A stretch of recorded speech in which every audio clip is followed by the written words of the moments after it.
Hari itu hujan turun tanpa aba-aba. Alia, gadis berhijab yang baru pindah dari Yogyakarta, berlari masuk ke sebuah toko buku kecil untuk berteduh. Hujan membasahi ujung gamisnya, tapi wajahnya tetap tenang, seperti sudah akrab dengan suasana sendu.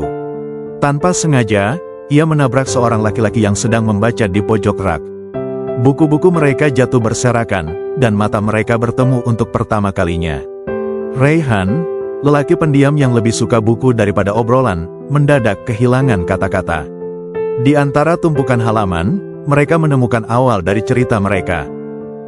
Beberapa hari setelah pertemuan pertama itu, Alia kembali ke toko buku yang sama.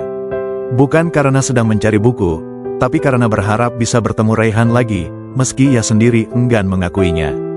Tanpa rencana, Raihan juga ada di sana.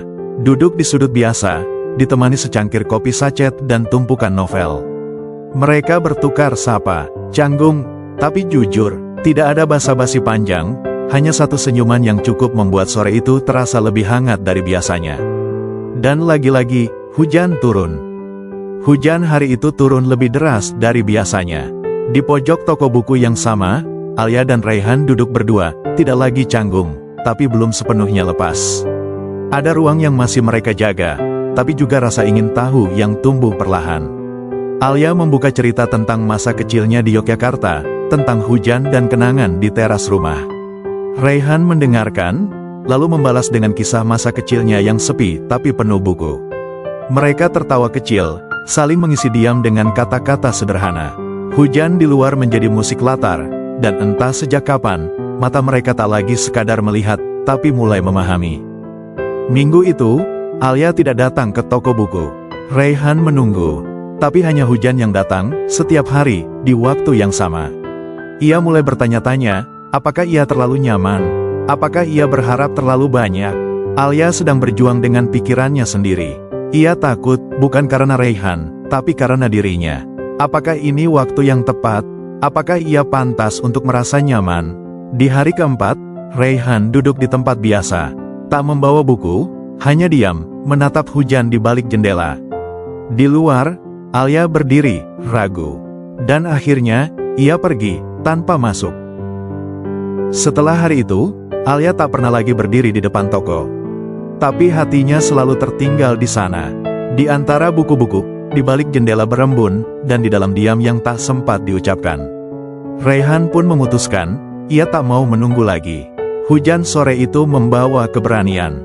Ia menuliskan sesuatu di kertas kecil, lalu menyelipkannya di buku favorit Alia, berharap ia membacanya suatu hari nanti.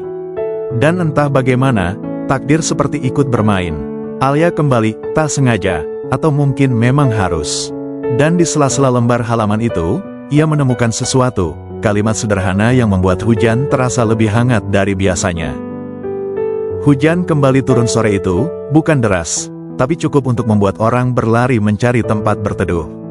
Tapi tidak untuk Alia. Ia berdiri di luar toko buku, menggenggam kertas kecil itu. Raihan ada di dalam, berdiri tak jauh dari pintu, melihat ke arah yang sama. Mereka saling tatap, tak banyak kata, tapi mata mereka bicara. Alia melangkah masuk, pelan, seperti takut mimpi ini akan hilang.